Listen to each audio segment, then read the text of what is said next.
Wah, ini juga jangan dikerjakan manual ya. Buang-buang waktu, kita pakai aljabar aja.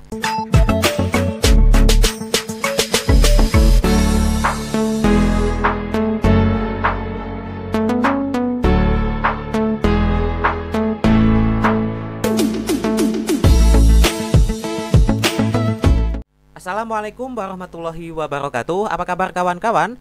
Kita berjumpa kembali dalam video Tim Tanpa Les Indonesia. Kali ini admin akan lanjutkan latihan soal TTL TPS kuantitatif UTBK dengan materi operasi pada bilangan desimal dan persen.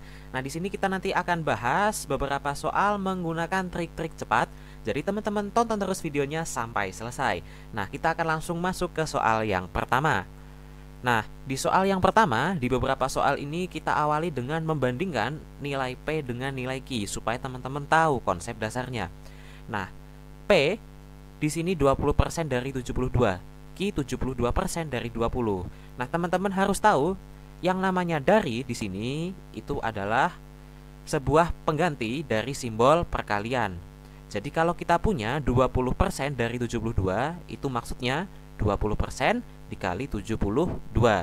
Nah, sedangkan yang ini 72% dari 20 itu maknanya 72% dikali 20. Nah, teman-teman harus jeli ketika melihat soal ini. Ternyata sama-sama mengandung 20 ya. Kemudian sama-sama mengandung persen dan sama-sama mengandung 72. Dan pada hakikatnya ini semua dikalikan. Ya kan? Nah, teman-teman ingat sifat dalam perkalian itu komutatif atau bisa ditukar.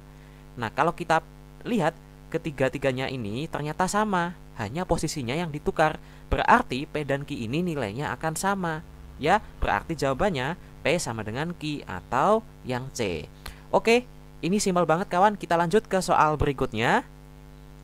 Nah, di sini teman-teman lihat nih, ini 0,3 ada garisnya panjang ya. 0,3 bar ya. Dari 50, kemudian yang satunya lagi sepertiga dari 50. Nah, 0,3 bar ini ada tanda garis nih di atas yang menandakan ini berulang, berarti 0,3333 dan seterusnya. Tidak pernah berhenti. Nah, yang Q itu adalah sepertiga. Nah, sepertiga itu ternyata tidak lain adalah 0,333 berulang juga. Nah, ini ternyata sama persis antara 0,3 bar dengan sepertiga. Yang P 0,3 bar dari 50. Yang Q ini juga dari 50. Berarti sama persis kan? P sama dengan Q. Jawabannya yang C lagi.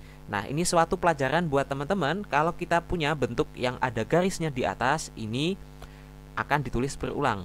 Nah, maka dari itu simpelnya kalau kita punya sepertiga, itu bisa kita sederhanakan menjadi 0,3 bar ya.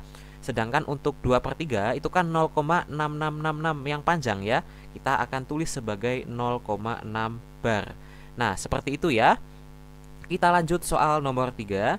Nah, ini kita punya 0,3 bar ditambah 0,5 bar dibandingkan dengan 0,8.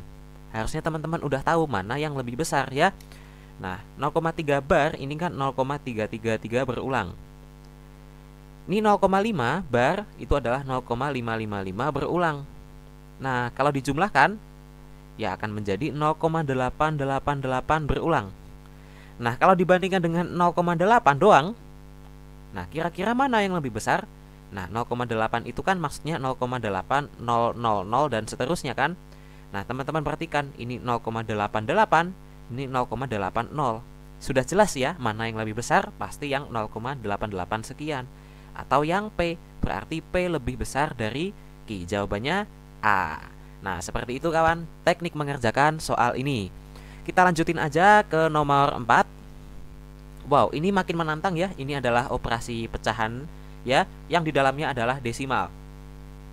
Kita punya operasi ini. Haruskah kita menghitung satu per satu? Jangan ya, kelamaan. Teman-teman perhatikan aja P dengan Q. Teman-teman perhatikan di sini 2,56, di sini 1,28.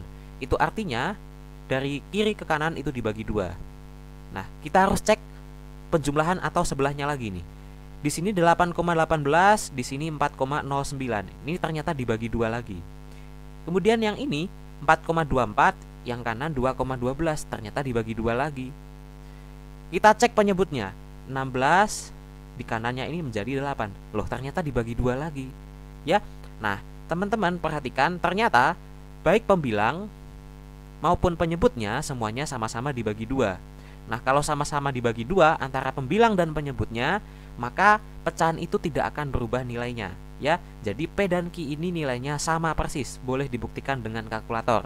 Jawabannya yang C, ya. Itu adalah sifat pecahan. Kalau kita punya pecahan A per B, sepanjang apapun A-nya, sepanjang apapun B-nya, kalau A-nya ini semua kita bagi suatu bilangan yang sama atau kali, ya, atau kali juga boleh. Dan yang bawah ini atau penyebutnya kita kali atau kita bagi bilangan yang sama, itu tidak akan mengubah nilai pecahannya atau akan tetap A per B. Nah, seperti itu ya kawan. Kita nggak perlu ngitung manual, kita cukup pakai perasaan ya. Oke, lanjut ke nomor 5. Nah, soal nomor 5 kita harus lihai, kita harus lincah dalam mengkonversikan suatu bentuk ke bentuk lainnya. Supaya enak kita ubah ke persen aja ya. Karena kalau kita ingin mengkonversikan menjadi persen, itu kita tinggal kali 100, menjadi lebih mudah ya. Nah, 2,5% itu tetap 2,5% ya. Nah, sama aja. Kemudian 1/40, kalau kita jadikan persen ya, tinggal kita kalikan aja dengan 100%. 100 dibagi 40, ini coret, ini coret. Ternyata kita dapat 2,5%. Nah, 0,25 ini juga sama, kita kalikan 100%.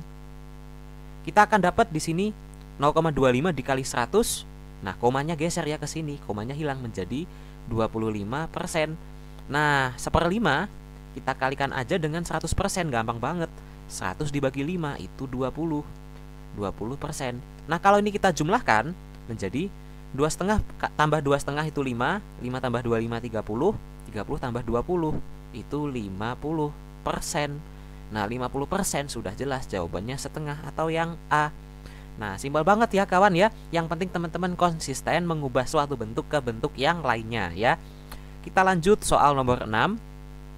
Wah, ini seru nih. Nilai yang paling dekat dengan ini. Teman-teman kalau ketemu soal seperti ini jangan sampai menghitung manual ya, buang-buang waktu, harus pakai cara cepat. Nah, 0,73 kuadrat tambah ini tambah 0,27 kuadrat. Nah, itu kalau kita hitung, wah malesin banget. Kita misalin aja, A-nya sama dengan 0,73, ini kemudian 0,27 ini sebagai B. Nah, kita akan dapat ya, bagian yang sepanjang ini kita akan dapat A kuadrat, ya kan?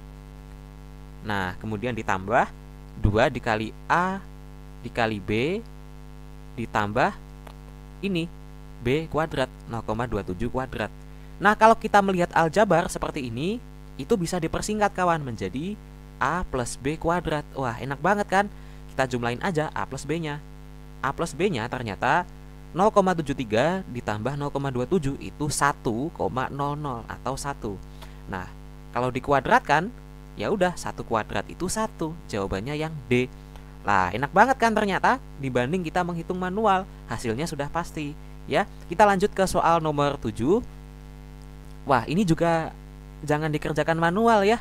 Buang-buang waktu, kita pakai aljabar aja.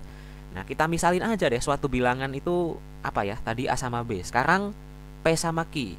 Nah, P-nya sekarang 0,62, Q-nya 0,12. Nah, seperti ini.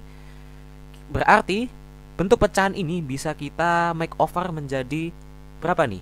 P pangkat 3 dikurangi Q pangkat 3 dibagi dengan 0,62 kuadrat itu P kuadrat, ditambah ini dikali ini itu P kali Q, ya kan? Ditambah 0,12 kuadrat itu Q kuadrat. Nah, kalau teman-teman punya bentuk seperti ini ya, teman-teman harus hafal sifat-sifat aljabar untuk perpangkatan 3. P pangkat 3 min Q pangkat 3 itu bisa dipecah menjadi P min Q dikali P kuadrat plus PQ plus Q kuadrat. Nah, penyebutnya ini tadi P kuadrat plus PQ plus Q kuadrat. Nah, ternyata bisa dicoret kan? Nah, ini bisa dicoret nih. Hasilnya ternyata adalah cukup P dikurangi Q. Wah, enak banget ternyata ya soalnya. Nah, P min Q itu 0,62 dikurangi 0,12. Gampang banget, hasilnya 0,5. Jawabannya yang D. Nah, singkat banget ya kawan, ternyata tidak perlu ngitung manual. Kita lanjut soal nomor 8. Ini soalnya sedikit mikir dan sedikit kita ngutak-ngatik. Tapi semoga bisa kita kerjakan ya. 20% dari A adalah B. Kita tulis dulu kalimat matematikanya. Itu berarti 20% dikali A sama dengan B. 40% dari B sama dengan C ya. Nah, kalau kita punya bentuk seperti ini, kita bebas menyesuaikan bentuk yang paling kita minati. Yang ditanya adalah perbandingan A dan C, A per C. Gimana nih caranya? Oke, coba kita konversikan ini. 20% itu adalah 1/5 ya, teman-teman harus hafal ya. 1/5 dari A atau A per 5 itu sama dengan B. Kemudian 40%. 40 itu 2/5 ya. 40% dari B berarti 2/5 dikali B sama dengan C. Nah, kita ingin mencari A per C-nya. Nah, di sini teman-teman lihat A per 5 sama dengan B. Nah, ini kalau kita bentuk ulang akan menjadi A sama dengan 5B. Nah, A-nya udah ketemu, C-nya ternyata yang ini. Ya udah, kita bandingin aja. A-nya adalah 5B, ya kan? Kemudian C-nya adalah 2B per 5. Nah, enak banget kan? A-nya yang ini, C-nya yang ini, lalu dibandingkan. B sama B bisa dicoret. Kita akan punya 5 per 2 per 5. Kalau ada bentuk seperti ini, teman-teman bisa pindah yang paling bawah, yaitu 5-nya ke atas. Menjadi 5 kali 5 dibagi 2 atau 25 dibagi 2 sama dengan 12,5. Ya, 12,5 jawabannya berarti yang E. Wah, enak banget ternyata ya. Ini adalah teknik mengerjakan soal ini, harus banyak-banyak latihan supaya bisa cepat ngerjainnya. Oke, kita lanjut. PR teman-teman kerjakan di rumah. Pembahasannya nanti kita sampaikan di sosmed TTL atau silahkan teman-teman diskusikan di kolom komentar ya jawabannya. Oke, sekian itu dari admin untuk materi kali ini. Semoga bermanfaat. Wassalamualaikum warahmatullahi wabarakatuh. See you next time.